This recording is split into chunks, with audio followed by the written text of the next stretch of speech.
Hello everyone, আসসালামু আলাইকুম। Welcome রকমারি পাকের ঘর থেকে সবাইকে চলে আসলাম নতুন একটি রেসিপি নিয়ে। দেখেন কত সুন্দর লাগছে, একদম ফুলের মতো লবঙ্গ লতিকা পিঠাটা। আপনারা কীভাবে বানান আমি জানি না, তবে আমি যেভাবে বানাচ্ছি সেটি আপনাদের সাথে শেয়ার করছি। চলুন তাহলে রেসিপিটি দেখা যাক। এখানে আমি 1 কাপ নারকেল কোড়া নিয়েছি, একদম জুড়ি করা, আর নিয়েছি আধা কাপ চিনি। তবে আপনারা গুড় দিলে বেশি ভালো হয়, গুড় দিবেন। আমি মনে ভাবছিলাম গুড় বুঝি ফ্রিজে আছে, এখন দেখি যে গুড়টা নাই। তবে আমি এখানে চিনি দিচ্ছি, একটা দারচিনি দিয়েছি, তারপর একটা এলাচ, ছোটো একটা তেজপাতা দিয়ে চিনিটা দিয়ে ভালো করে নেড়ে এটাকে একটা পুর বানিয়ে নিতে হবে। মিষ্টিটা আপনার পছন্দ মতো দিতে পারেন, আরও বেশিও দিতে পারেন। আমি এখানে 1 কাপের জন্য আধা কাপ চিনি নিয়েছি। তবে গুড় দিলে কিন্তু এই পুরটা আঠালো আঠালো হয়। আর নারকেল আর গুড় সবসময় খেতেও বেশি ভালো লাগে। চিনি দিলে একটু জোরজোড়া হয়ে থাকে। এই যে দেখেন আমার এটা এরকম একটু জুরজুরে হয়ে রয়েছে। এটাকে আমি করে নিয়েছি, করে বাটিতে তুলে নিলাম।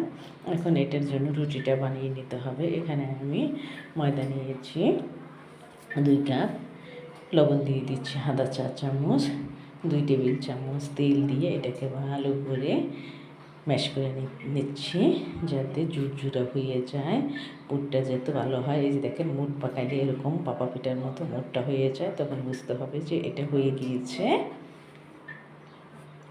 তারপর নর্মাল পানি দিয়ে এটাকে একটা শক্ত একটা ডো বানিয়ে নিতে হবে।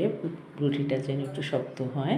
ডোটা বানিয়ে তারপর এটাকে আমি রুটি বানিয়ে নেব। এই যে দেখেন এভাবে আমি ডোটা বানিয়ে নিচ্ছি। ডোটা একদম ভালো করে যেন স্মুথ একটা ডো হয়, শক্ত হলেও যেন প্লেন একটা ডো হয়। তারপর এরকম ছোটো ছোটো লুচির মতো বানিয়ে নিচ্ছি, যে বলের মতো এরকম বানিয়ে নিচ্ছি। এটাকে আমি বেলে একটা রুটি বানিয়ে নিব। এটা নির্ভর করে আপনার পিঠাটা আপনি কতটুকু বানাবেন। পিঠাটা একটু বড় বানাবেন না ছোট বানাবেন, সেটার রুটিটা বেলে নেবেন। এই যে আমি এরকম বেলে নিয়েছি।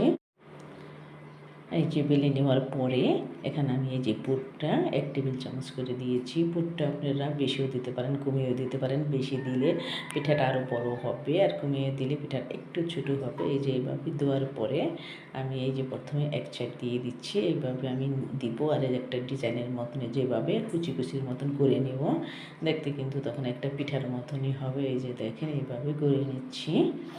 তারপরে এই যে করে নেওয়ার পর যেটা লাস্টে থাকবে এটাকে এইভাবে দূরে কুচিটা উপরে একটা লবঙ্গ এইভাবে মেরে দেব, যাতে এটা ছুটেও না যায়। আর দেখতে দেখেন একদম একটা ফুলের মতো হয়েছে।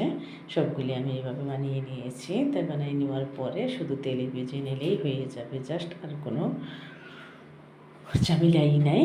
তারপর এই যে দেখেন আমি তেলে দিয়ে দিচ্ছি। এবার আস্তে আস্তে আস্তে ভেজে নিতে হবে। যদি আপনি তাড়াহুড়া করে বেচতে যান তাহলে কিন্তু এটা মুচমুচে হবে না, ছাড় দিয়ে পুড়ে যাবে, অথচ ভিতরে ভালো করে হবে না। আর বাজার পরে কিন্তু এটা মুচমুচে থাকবে না। আজকে এখানে বিদায়।